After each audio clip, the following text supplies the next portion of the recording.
मैं बता रहा हूं अजय आलोक जी, जो आदमी अन्नामलाई का सर्वे कर रहा है उसने खुद कहा कि अन्नामलाई सर्वे में थर्ड आ रहा है। कोशिश बहुत है।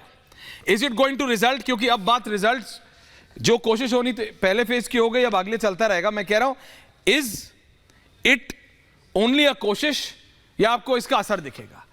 Is BJP getting seats in Tamil Nadu? Ajay Alok ji, आपने सबको सुना, सभी वरिष्ठ जी। देखिए, गेटिंग सीट्स इन तमिलनाडु तो मैं आपको आज सर कहिए तो एफिडेविट कर दूं sir, we are getting seats, Okay. 1000% we are getting seats. अब कितनी सीट्स ए डिबेटेबल है। हमारे प्रदेश अध्यक्ष कहते हैं कि we will be in double digits. बहुत बड़ा हो जाएगा सर डबल डिजिट। पैनल में बैठा हुआ हर व्यक्ति मानेगा कि सीट्स तो हमें मिलेंगी। नहीं, मैं कह रहा हूं कि डिबेटेबल हो सकता है। मैं उस पर अभी डिबेट नहीं कर रहा हूं क्योंकि उसके एग्जैक्ट परिणति तो 4 तारीख को ही आएगी ना। तो लेकिन पैनल में बैठा हुआ हर व्यक्ति तो सही इस बात से सहमत होगा, we are getting seats in not only in Tamil Nadu but in Andhra and in Kerala, जहां हम लोग पिछले तीनों स्टेट्स में जीरो थे। तो हमारी सिल्वर लाइनिंग ये। अब आप जरा पिछले इसी 102 सीट में पिछली बार भारतीय जनता पार्टी को 102 में 40 आई थी। वो मैं आपको गारंटी के साथ कह सकता हूं कि इस 40 के बैरियर को हम तोड़ने जा रहे हैं। NDA will be 60+ out of 102, इसमें कोई डाउट ही नहीं।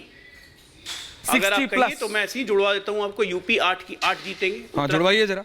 60+6। पांडे जी जरा सुनिएगा। खान साहब, यूपी 8 की 8 जीतेंगे, उत्तराखंड 5 की 5 जीतेंगे, 11, मध्य प्रदेश 6 की 6 जीतेंगे, राजस्थान 12 की 12 जीतेंगे, अच्छा, 12 की 12 है। दोनों में बहुत अच्छा मुकाबला है। मैं एक ही मानता हूं, चलिए आपके हिसाब से 12 की 12 राजस्थान, कोई डाउट नहीं होना चाहिए किसी को। बिहार 4 की 4 जीतेंगे।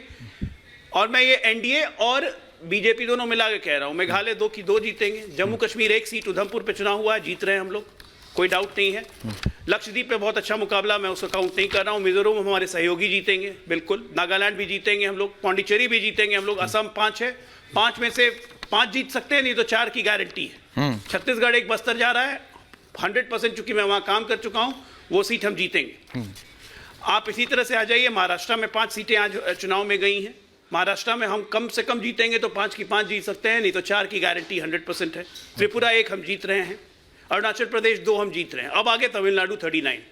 इस 39 को आप परम्यूटेशन कॉम्बिनेशन से किसी भी तरह कीजिए, एक लॉ ऑफ एवरेज भी कीजिएगा, तो किसी हालत में 8 से कम नहीं जाएगी। On what basis are you saying? का अंदाज लगा लीजिए। नहीं, अजय जी, मैं एक और सवाल आपसे ले रहा हूं उससे पहले कि मैं 2019 की जी प्लीज, क्योंकि पॉपुलैरिटी है, कह रहा हूं कि 2019 की अपेक्षा। पर आपको पता है मैं आपको स्पेसिफिकली अन्नामलाई की कॉन्स्टिट्यूएंसी की बात कर रहा हूं। अन्नामलाई की कॉन्स्टिट्यूएंसी पे डीएमके के कैंडिडेट ने, जो एक डॉक्टर है और वो भी एक युवा है, 10 लाख की रैली, ये दावा है डीएमके का कि 10 लाख लोगों की रैली की है अन्नामलाई के कंटेम्प्रेरी ने। 10 लाख की रैली, लोगों की रैली। देखिए अजय आलोक जी, देखिए एक बात, वोट शेयर लाना एक अलग बात है, मैं कह रहा हूं सीट निकालने वाली बात जी। मैं वही बात कह रहा हूं, मैं भी बात कर रहा हूं ऐश्वर्या जी। दीपक जी तो खैर इतने साल से चुनाव देख रहे हैं और बहुत सीजन्ड आदमी है, बाकी सब लोग जान रहे हैं। जब रैली होती है किसी बड़े नेता की या किसी चीज की भी, तो वो एक लोकसभा को मद्देनजर देख के मोबिलाइज नहीं किया जाता है, वो कम से कम 3-4 लोकसभा के अराउंड मोबिलाइज किया जाता है। तो उस रैली की भीड़ से आप वोटिंग परसेंटेज, तो वो तो आपके लिए भी जाता है ना, आते हैं। नहीं तो वो तो आपके लिए भी जाता है, that goes for BJP, Congress, SP, सबके लिए जाता है। पीएम की रैली अगर मेरठ में होती है तो सर हरियाणा से भी लोग जाते हैं, दैट्स ओके। बट मैं कह रहा हूं डीएमके और केरला, मैं तमिलनाडु और केरला के लिए ज्यादा दीपक जी इसलिए पूछ रहा हूं क्योंकि पीएम का स्पेशल पुश है। PM has made Tamil Nadu a real fight होता था। दीपक जी के पास पहले पूछ रहा हूं, स्टूडियो में फिर आ रहा हूं। मैं सीधी एक बात कहना चाहता हूं, तमिलनाडु के अंदर मैं 10 सेकंड, ओके बोल दीजिए, बोलिए। कमिंग होते दादा, ऐश्वर्या आ रहा हूं दादा एक सेकंड। अजय आलोक कुछ बोल रहे हैं, फिर आ रहा हूं। 24/7 पॉलिटिक्स, हम कमिंग होते दादा, हम 24/7 पॉलिटिकल पार्टी हैं। त्रिपुरा में हमें कोई घास नहीं देता था, हमने वहां 2 बार लगातार कमल खिलाया। 2019 में कोई नहीं सोचता था कि हम बंगाल में आगे आ जाएंगे, हम आगे 42% वोट शेयर लेके आ गए। इसी तरह अन्य राज्यों में, पूर्वोत्तर में हम आगे बढ़े हैं, उसी तरह इस बार तमिलनाडु और आंध्रा में भी हम आगे बढ़ेंगे, क्योंकि हम लगातार लगे रहते हैं, छोड़ते नहीं है जान। बोल रहे फिर आ रहा हूं दीपक दादा। उदय मोरकर, उदय दादा बोलिए, आप कुछ कह रहे थे। रेणु जी आ रहा हूं, रत्नाकर जी आ रहा हूं। देखिए, तमिलनाडु को इस बार हमें तमिलनाडु को अलग तरीके से देखना पड़ेगा।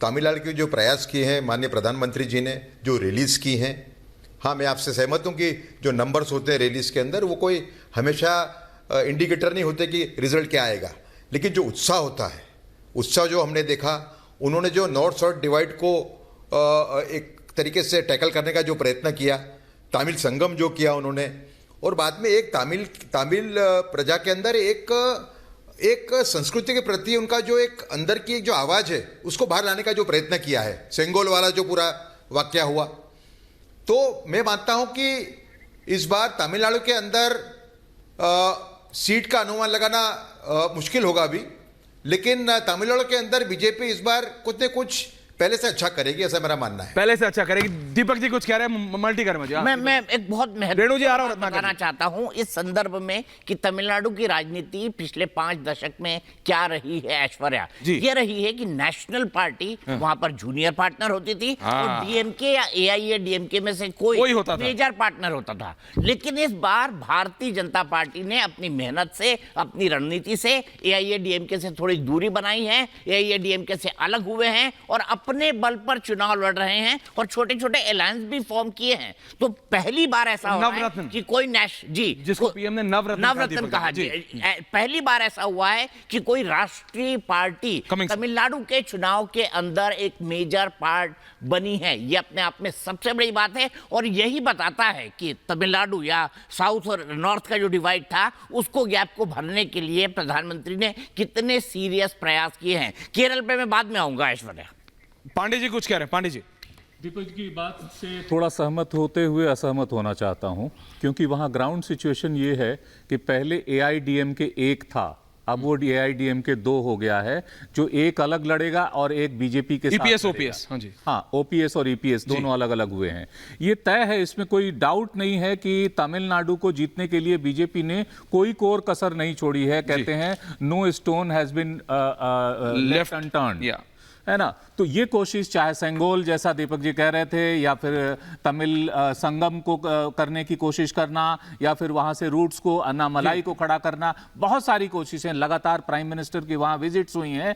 लेकिन आप पॉलिटिकल इक्वेशन को देखिए कि जो पहले डीएमके और एआईडीएमके के बीच डायरेक्ट फाइट होती थी, अब वो ट्रायंगुलर होगा तो किसको फायदा होगा।